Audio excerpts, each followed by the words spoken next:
Tuesday. We are back in school, ready to go. I was in school last week, but there's been a lot going on. So without giving you the full rundown, there's been three main things that have kept me from making a video last week. So I'll give you just a little catch up here. Number one is my son, Calvin, my youngest son. I think in the last video I mentioned how he was sick. And realistically, I think he has caught every single virus you can possibly catch in the last 5 weeks or so. So he has been sick and down and out and missed so much school.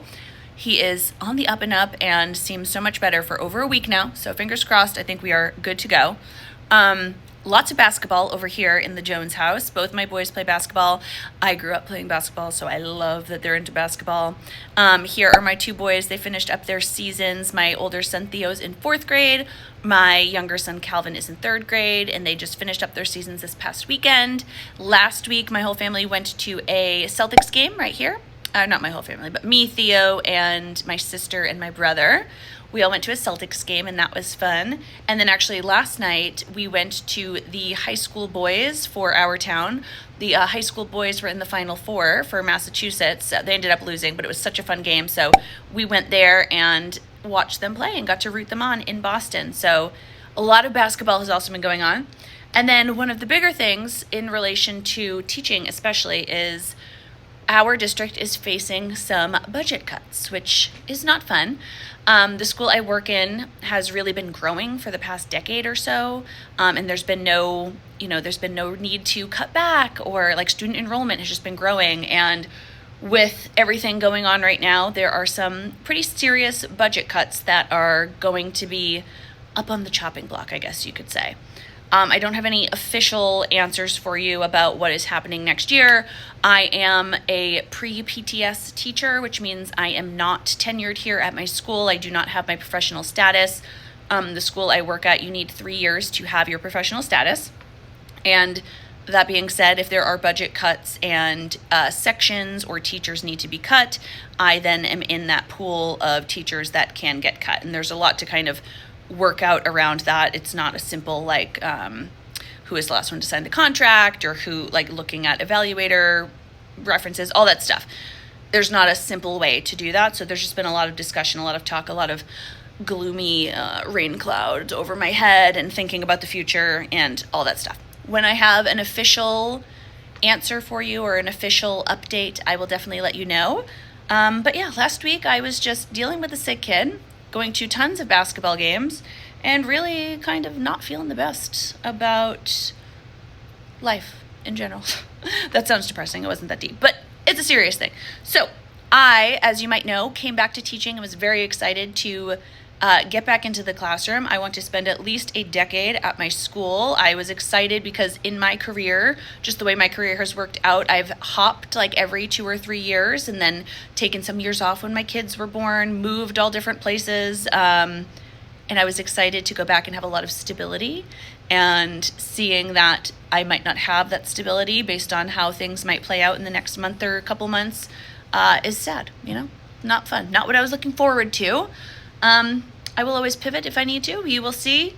But yeah, just wanted to give you a little update on how things are going over here. So for now, I'm good till the end of the year, and I will be here making videos as much as I can. So I thought what I would do is in today's video, I will go ahead and kind of recap what we are doing in reading, writing, and math, the 3 main subjects. I'll show you some of the activities and just kind of get you up to speed. And then I'm thinking next week I'll do a full video on teaching double-digit addition, because that is the unit we're kind of finishing up.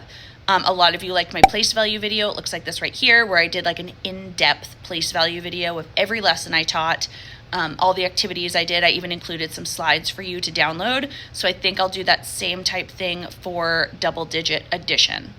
So that'll be my plan. Okay, but today, let's start looking at what we are doing, what we did a little bit last week, and what we are kind of wrapping up this week. All right, let's start with phonics. We are actually starting week 3, but just to go back and show you, these are, of course, the foundation slides that I make to align to our program.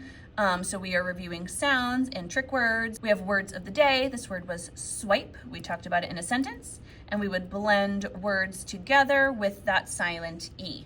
Now also with the silent E, we are of course reviewing our blends, we're reviewing our digraphs, we have everything kind of mixed in there. word building, writing, so on. These are fun. We always do word talk. So these are previous words of the day that we have already learned and added to our journal. So what I have students do is I have them come up to the board. They have to read the word and mark it up. So if we have a blend, we go ahead and underline it. Silent E we mark, glued sounds and everything.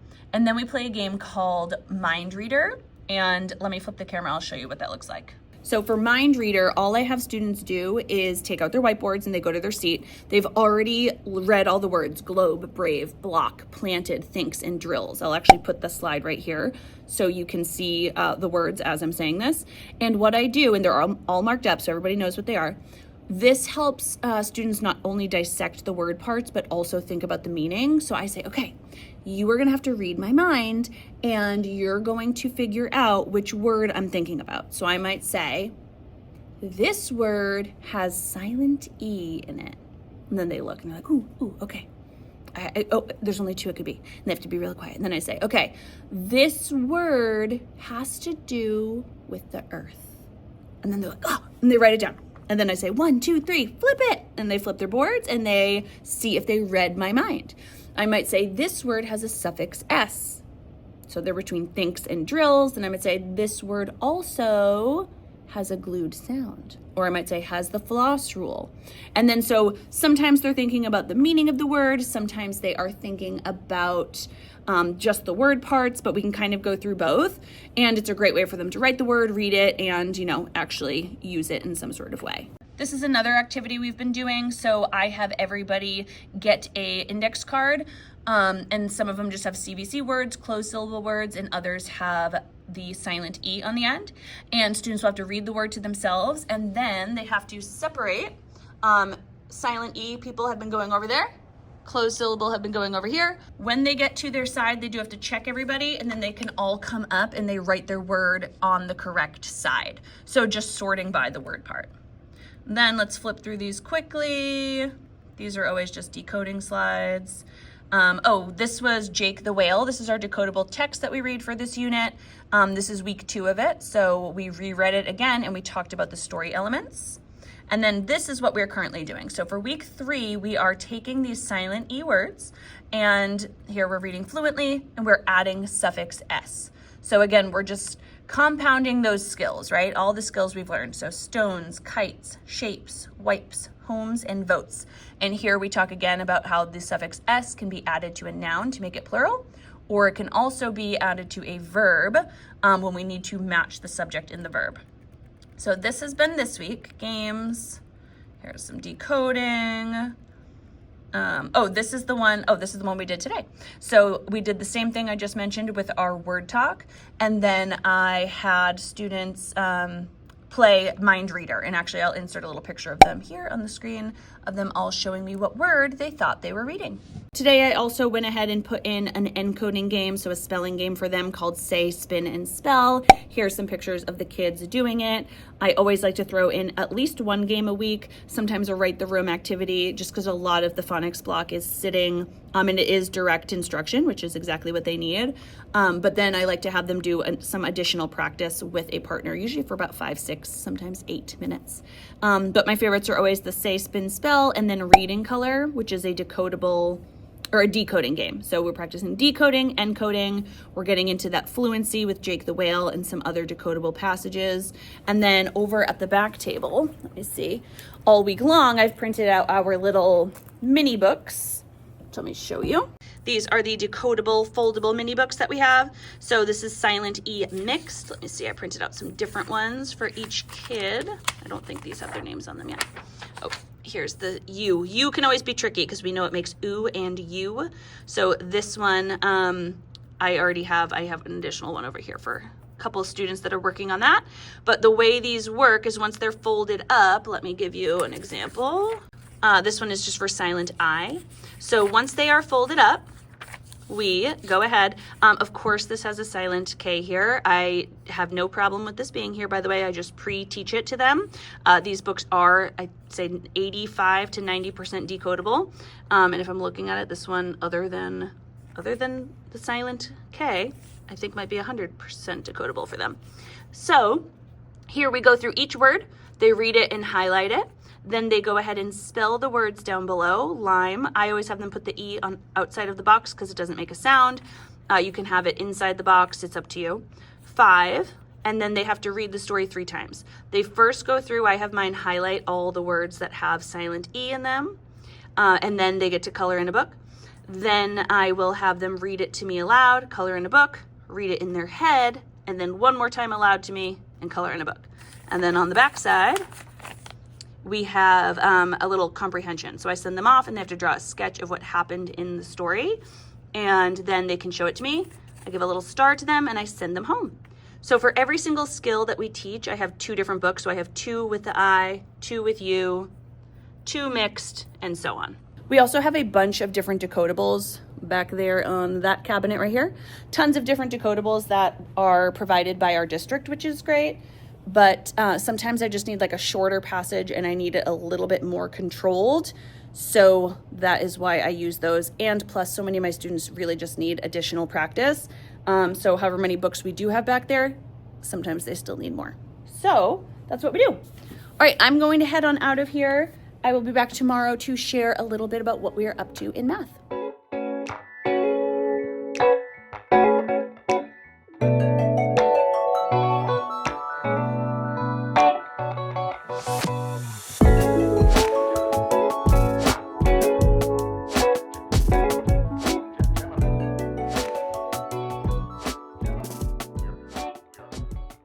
Good morning, happy Wednesday.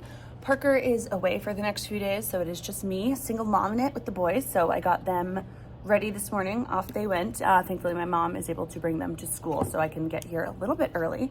But yesterday I shared what we were up to with silent E words and some of the activities we've been doing for the last 3 weeks. And today I thought I would share what we are doing in math currently. So I said next week, in next week's video, I will go over how I taught double-digit addition, both with regrouping and without regrouping. But this week we kind of moved into our double-digit subtraction.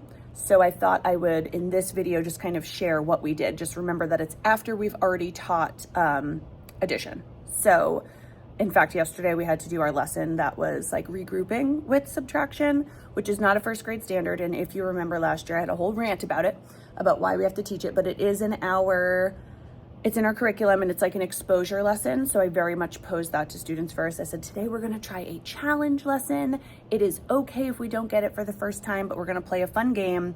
So I'll go over what we did really kind of the last 3 days for math, how we talked about double-digit subtraction, and then how I introduced regrouping with subtraction, and then what we're doing today, which is a little bit of practice with it. And that is it. We touch upon it 2 days, move along, and off we go. So yeah, let's get into that. Okay, so I'm backing it up a little bit to show you the end of last week. When we teach double-digit subtraction, I start it in 2 ways similar to our double-digit addition. First, we actually subtract ones, and this is a lesson I did previous to this, but they're basically the same lesson, just with different numbers, so I'll show you that. And so today's lesson is we can subtract tens from 2-digit numbers. So we talk about what a 2-digit number is. We go into our warm-up, where first I will just put some blocks on the board. I say 1, 2, 3, tell me the number, and then we add 4 to it. So we explain how we don't need to do anything to the tens place. We're just adding 4 ones, and we talk about how we solve it. Next one is, again, they tell me what number, 25 plus 30. What do we have to do here? How do we do it? Some friends might draw the cubes or visually put them there in their head. Others might stack it in their head. All different ways we explain. And then here I have a problem that I asked students to solve. They did great with this. They were able to break this into 20 and 4 and 20 and 6, and then put the 4 and 6 to make 10. I love, love, love when they explain how they solve these. And then before we dove into this lesson with the subtracting tens, we just watched this quick Jack Hartman video about counting forward and counting backward by tens. And then I had students practice counting back by tens from any number within 50. So I'd say like 40, 46, count back. And they'd go 36, 26, 16, 6. And they get as close to 0 as they could. So we did that first. This was part of our engage. And then we just went over some of the ways we can solve double-digit subtraction when we are subtracting multiples of 10. So just like before, I show them a few different ways. Like if we're using a number chart, then we are going to jump up, right? We talk about that going up on a number chart is actually getting smaller. And if we're going up by 10, we just need to hop 1. We can use a place value chart. Here we have 30. We could just cross one of those out and we have 20. And we can also use our stack math that we'd already been practicing. 0 minus 0, 3 minus 1. They all get us the same answer. And then we do another one. Here's 34 minus 20. How would I do that? 2 hops. 34 minus 20, cross out, both of those. I did the other one with them. Cross out both of those. We have 14 left, and then also using stack math. And then for these, I have students come up to the board and they just show me how they would solve it. Using that method, this method, that method, this method, and so on. A few different times. And then I have shared this before, but this is when I'm doing an activity like this one, it's one of the most engaging ways. My students love it. What I want students to do here is just practice this on their own at their seat with place value cubes. So this is wordwall.net. Like I said, I know I've shared this before. This one is spin the wheel. And all I did is when you create your account, it's free. You can just go in and type in the numbers you want. So for this one, we have a wheel. So I'd have somebody come up to the board. They would spin the wheel, shout out what they got, 49. And then everybody at their seat would build 49 on their place value chart. So I'll show you that in a second. So they would build it. I'd eliminate the number. And then I would shout out, because right, they're all at their seats, they have their cubes. So they built 49. And then I'd say minus 20. And they'd have to show me how they do it. So let me show you that. Now, I think I told you this already too, but when we are doing this unit, gotta put that back in. When we're doing this unit, everybody at their seat has a bunch of place value cubes just so we can easily access it. And then when we're doing that type of activity, I quickly pull out one of our place value charts. So everybody has it. They are all at their seats facing the board. And I go ahead, like I said, 49, they would build that right here. After they build it, I also tell them to write it on the board somewhere where they're going to do stack math, so 49, and then I would just shout out minus 20. And then I would ask them to move the blocks first, let me see what you do. They move them quickly, and then they have to write how they would solve it over here too. So they are practicing it both ways. They're representing it with cubes, and then they are writing it down here. So it's nice and easy, and like I said, I can easily walk through and just check everybody really quickly and see how they're doing and just reteach as needed. And like I said, that is for subtracting multiples of 10, but we did the exact same type of lesson with subtracting ones from 2-digit numbers. So we start off by doing subtracting just ones. We're not regrouping or anything, and we're just staying in the ones place. So I show them how to do it on a number chart, how to do it with cubes, and then also how to write it. And we did the exact same activity where we would spin a number, build it, write it, and so on. So I probably do about 4 or 5 of those, sometimes more, depending on how students are doing, just to really check in with everybody. And I make little notes of who still needs to work on this, and they will come work with me at the back table when we go to independent work. Speaking of independent work, this is exactly what that would look like then. So students go off, they practice this on their own, and then they have an IXL star if they need it. And like I said, during this time is when I would pull students. I had about 2 or 3 that I wanted to just check in on. So we would do these together with cubes over at my back table. So by the end of last week, students have practiced making 2-digit numbers. They had subtracted ones from 2-digit numbers. They'd subtracted tens from 2-digit numbers. And then at the beginning of this week, I had them subtract both, right? Still without regrouping. So I can flip through the slides, but again, it follows an extremely similar pattern of a lesson where I am explicitly showing them the ways, we are talking about it, doing it together, and then students are trying it on their own. So I'll just quickly flip through those and then I'll show you the regrouping lesson. So this was from Monday. Here we can subtract 2-digit numbers. Again, very similar warm-ups. Here we do have some regrouping in it and they have to show me how. Here we are already subtracting 15. So we talk about it with this visual here with the warm-up. And then we have some 3-digit addition. So here I have, how would you subtract 3? And they're like, oh, you can just cross out those 3 up there. How would you subtract 20? Cross out 2 of those 10s. How would you subtract 23 at the same time? So we explain kind of building them up, right? We've already subtracted ones, we've already subtracted 10s. Now we can do it together. And then we show them how to do it a bunch of different ways. And here is where I just go through 4 different practice ones. I didn't use the WordWall.net resource this time. Instead, I just had them up here because it allowed me to draw a visual on the side as they were practicing. So the first one would be 36 minus 13, Students are all at their desk doing exactly what I just showed you, and they are trying to solve it. Again, there's no regrouping, so we always start in our ones and then go to our tens. And we just did that with 4 of them. And then we actually have DARE this week. So one of our local officers came in, and that is what we did. Okay, so once students have figured out how to do double-digit subtraction without any regrouping with cubes, mostly we're caring that they do it about cubes right now. We don't care as much about setting up the algorithm, but we definitely expose it to them. Some students kind of take that right away, the stack math, we call it, and they just get it. But regardless of whether they get it or not right away, every single child I want to show me that they are proficient in doing it with cubes, with manipulatives. And then if they can do it with that, I want to see, can you do that with drawings? Like, can you represent these numbers and actually understand what they mean? So going from there, yesterday is when we did our first regrouping lesson. So let me show you what that looks like. The objective for this lesson is we can regroup numbers into tens and ones during subtraction. So I kind of point out how we have practiced our regrouping, but so far it's only been with addition. So now we are doing it with subtraction. We of course have our warm-ups again.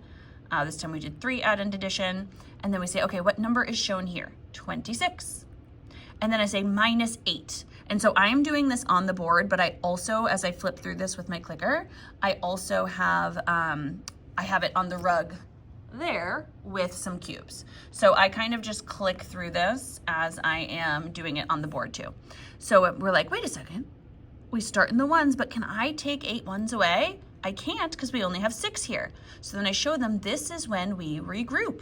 We can regroup one of these tens, put it over here.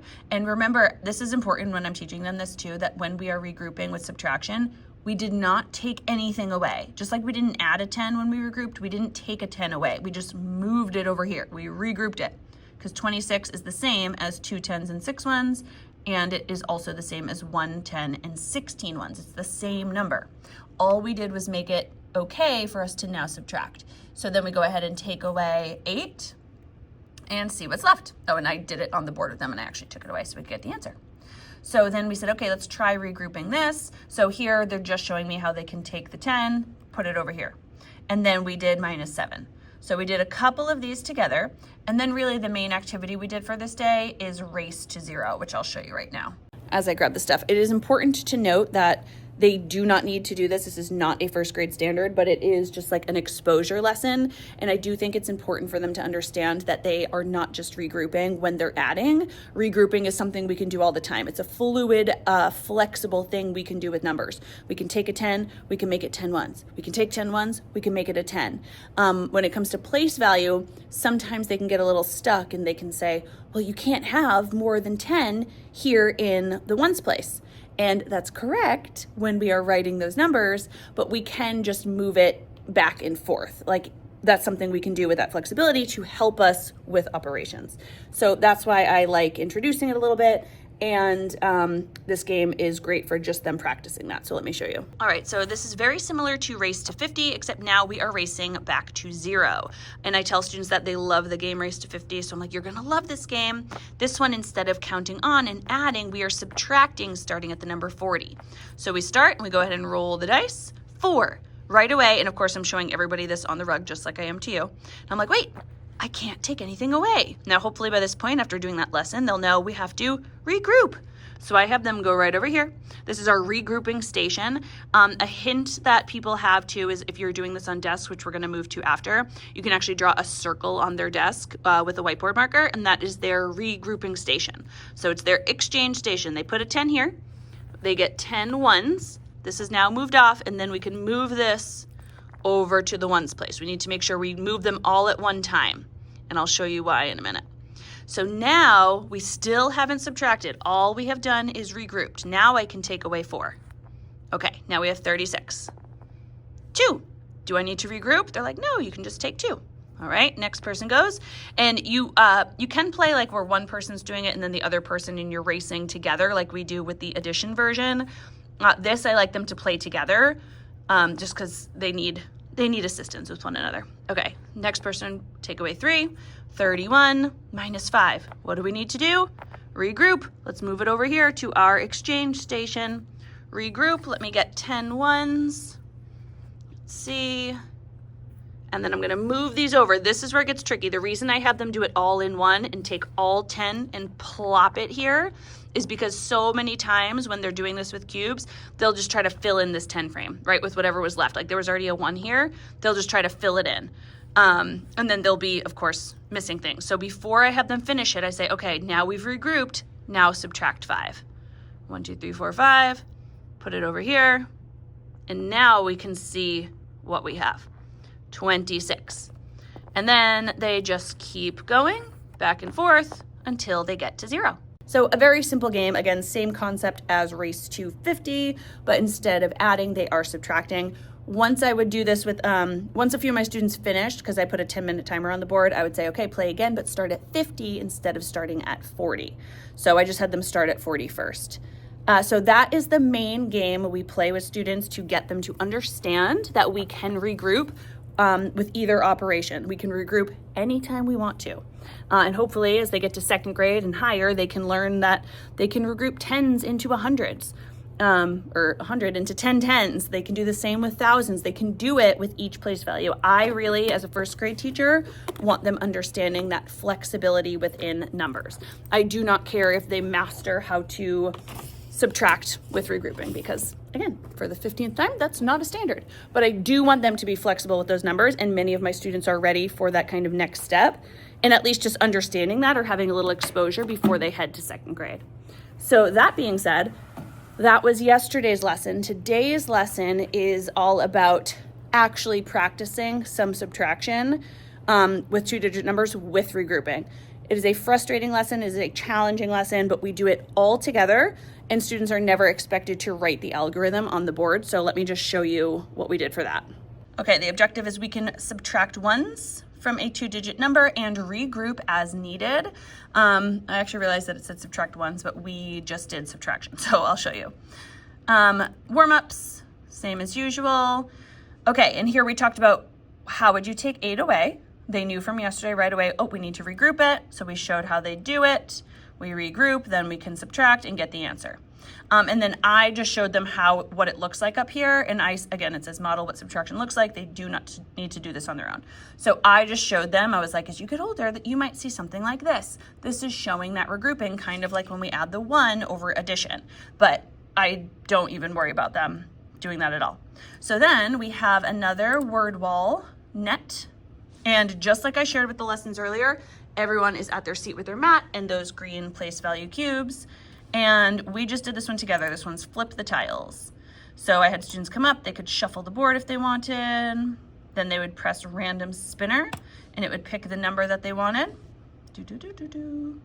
46. So everybody would go ahead and build 46 together.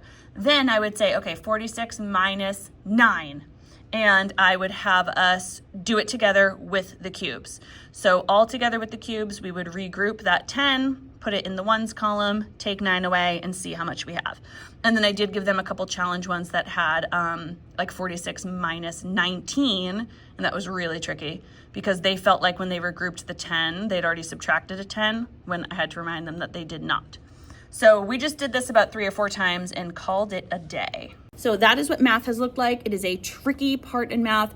It's probably the trickiest unit we do because this is the introduction to that double-digit addition and subtraction.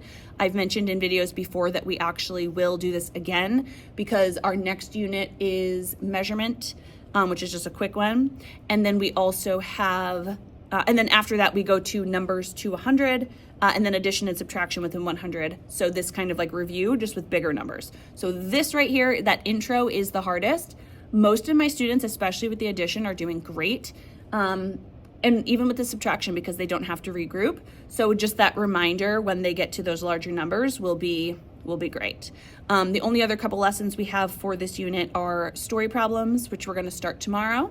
So we have story problems with addition, story problems with subtraction, story problems with both. They're kind of trying to listen in and see what they have to do, and these will all be with double-digit numbers. And then we are going to review and assess. So that's it for math. I will pop in tomorrow and share writing because they are finishing up their personal narratives, which has been fun. So we're finishing that up. We did a fun little writing lesson today about complete sentences. And then, yeah, I'll share that tomorrow. See you later.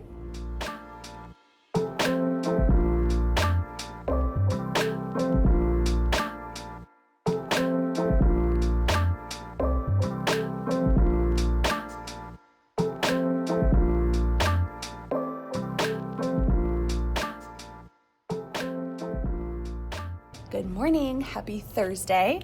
Today I was going to share with you what we are up to in writing these days. We're actually finishing up publishing our first personal narratives, which usually I do at the beginning of the year. So because we are piloting this writing program, I'll explain later kind of how we're doing that and what we are supplementing and what that looks like. But usually I teach personal narrative at the beginning of the year. So now here we are in March, and this is the first personal narrative that they're really publishing. So it's been interesting. So I will share kind of how we're doing that. I know I already talked about what we're doing in Phonics, which is our silent E skill. And I know I talked about what we are doing in math. So today I will focus a little bit on writing. Before that, I just wanted to share about TV. Random. Obviously, I know I share a lot of teaching skills, but I am obviously a regular human as well, and it is like such great TV season. Actually, some of my favorite shows just ended, and my husband and I, Parker, we love to, like, our decompressing at the end of the night is laying in bed and watching shows together.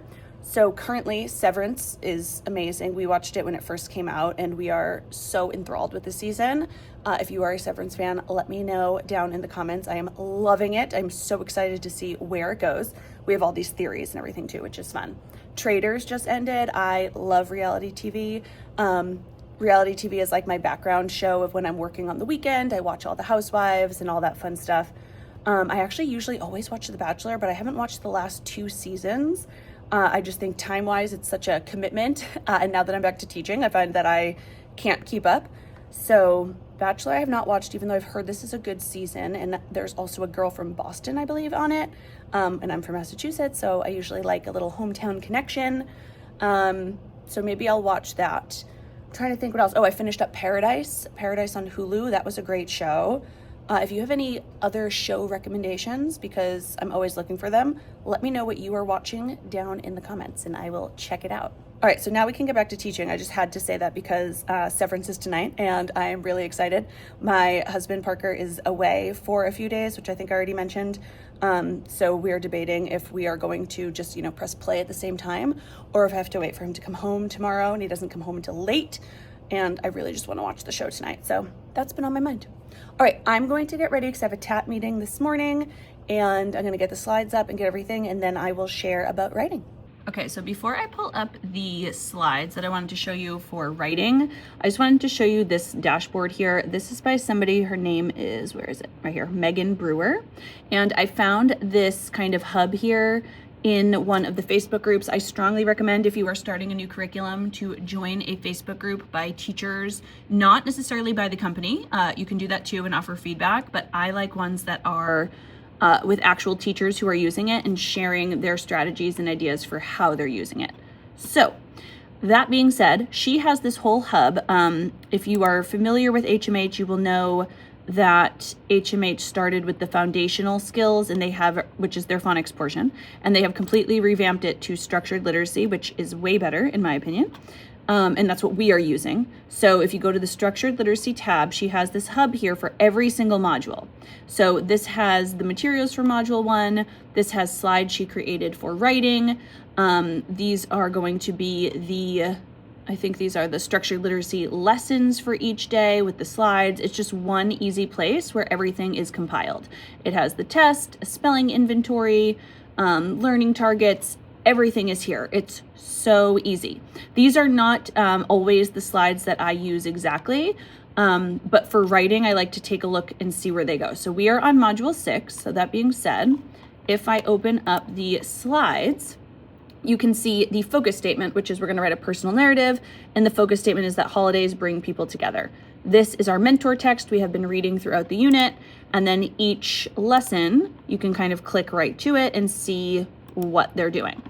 So on day 1, we introduce the focal text, and then just kind of just walks through everything that's in the book, discuss it, prepare to read the story. What do you notice about the cover? Think aloud questions, and so on. And then day 2 has you kind of previewing the book. We read it together and answer questions. Just trying to give you an example of what writing looks like with HMH. Day 3, we'll talk about vocabulary we hear in the mentor text.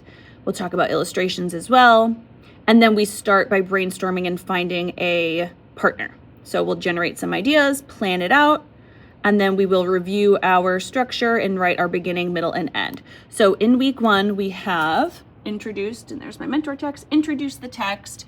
We have gone through it, talked about the story structure, come up with an idea, and even planned out beginning, middle, and end. Now, I typically like the beginning of these lessons. It's really that third week where these lessons start to lose me from HMH, because after we have the plan, then we go ahead and do the writing. But even taking the plan from the writing, or the plan to then have students write it, typically is done in like one day in HMH, which is interesting to me because that day is usually at least spread out over 2 for many of my students, because at this time of the year they're writing quite a bit. So to take each step, and then I like to have them put it on each page and kind of add details like that. So maybe that's just where I am slowing things down a bit, but I think that's important.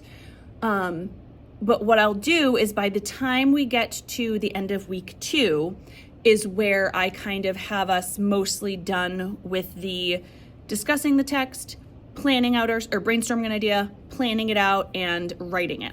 And then as we head into week 3, that's where I will add some of the lessons that I am used to teaching before about adding more details and things like that. One of the lessons in here I'm just looking right now is discussing idioms and using the right words and making sure our subject and verb agree with past tense verbs, since we are talking about a memory and this is all in the past. So I definitely I use that part as a little mini lesson, but we have a full 35 minutes for writing, and a lot of these lessons, after they have actually written their work, just do not fill up that time. So instead, this is also during the writing time is where I do a lot of the grammar lessons that are included with HMH, which I also really like. So again, we kind of have gone through, at the end of last week, we kind of finished writing our story.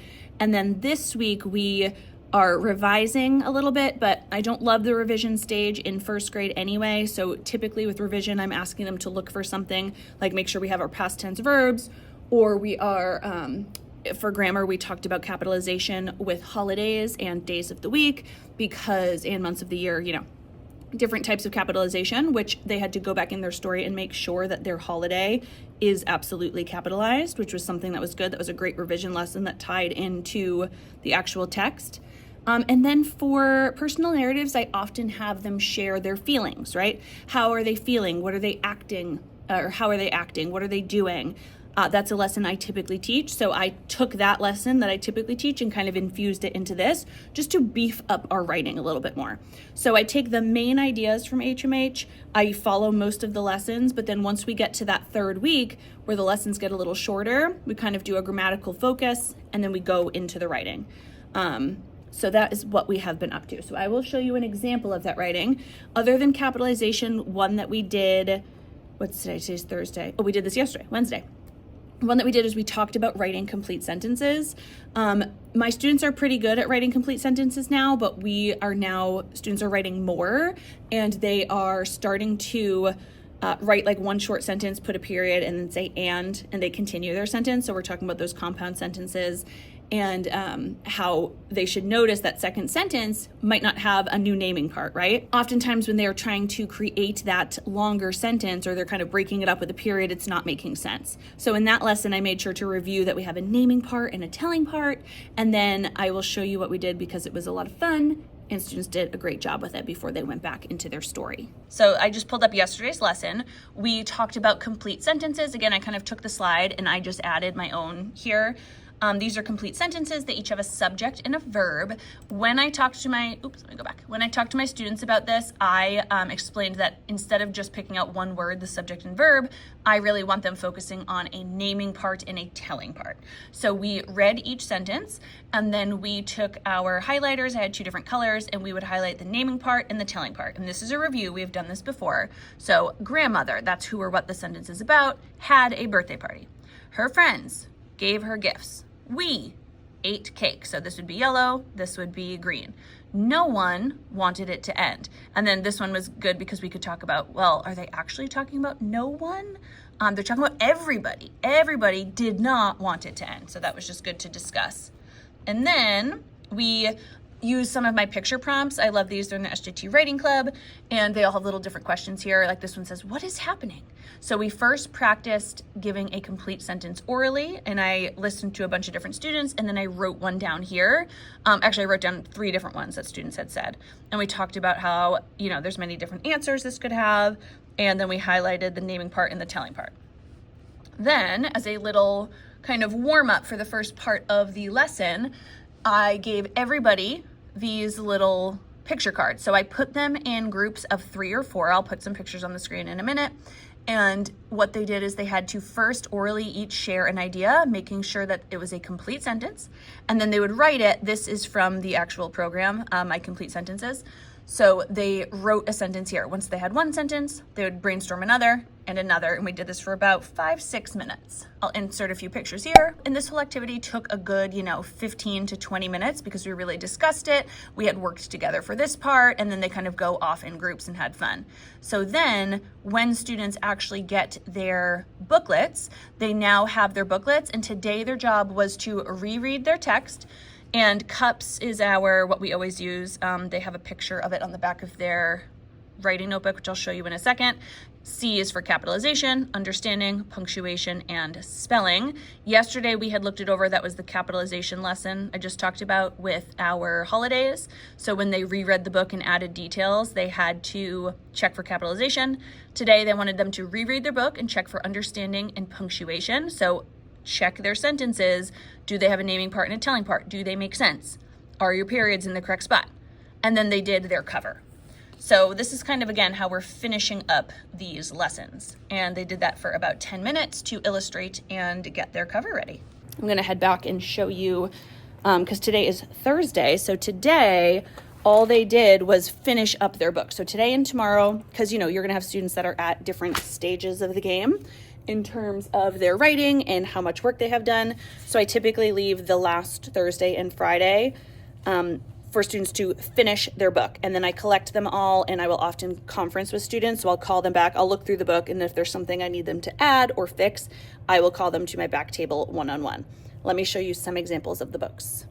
And then just to show you, I've shared their writing journals before, their writing notebooks, but on the back, this is their editing checklist that they constantly reference. Okay, so I'm going to try to hide the names here that are at the bottom, but this student, again, they picked a holiday, so this student said best Christmas ever. He's going to come back to me and do a capital C here. I've only called some back. So when I woke up on Christmas, I was so happy it was Christmas. I went downstairs to open my Christmas presents. See, you can see here, love this, how he went and checked. He had a lowercase c, made it capital after that lesson. I was just so happy. I went crazy with my presents. I had breakfast, then I went to play with my new toys. I was so happy. So what I would work on with him in the future, this is our first personal narrative, mind you, so I'm very happy with this, but what I would work with him on the future is some word choice here. I would say, oh, looks like we've repeated that we were so happy 3 times. Can we pick another word? And then for another example, we have on Easter morning. It says, me and my family woke up on Easter morning and I got so excited to go downstairs. We got our Easter baskets and we're excited to open them. Again, excited. We open our Easter baskets and play with the things we got. It was a blast. So here he has to fix capital and punctuation. You can tell he just kind of went in and added this last sentence to share how he was feeling. But again, overall, very happy with these as our first narratives. And then I just want to show you what our finishing up day always looks like. It basically just has 2 sections. So step 1 is that you are rereading your book, making sure your cover page is done, and I need all 3 pages in order with the cover page passed to me. When you are done with that, they go to step 2, which I always try to find some cute like writing craft on TPT that they can use that matches. So this one's a personal narrative about a rainy day. I'll go ahead and put some pictures in here. These are students that have already finished theirs, and they do start with a little planning sheet. Kind of looks like that down there, where they sketch out their steps, then they write and add their craft. And that is all, my friends. That is what we are doing this week in phonics, math, and writing. I was just getting some more of these toppers. I let my kids choose. There's like a rainbow topper, a frog topper, and a cloud. And most of my kids today picked the frog, so I printed out some more for tomorrow. for them to finish up that writing. But that is everything we are up to. As always, if you have any questions, let me know down in the comments. I hope you enjoyed this video. If you did, please give it a thumbs up so I know. Make sure you are subscribed to my channel and click that bell. That way you're notified of every new video. See you in the next one. Bye.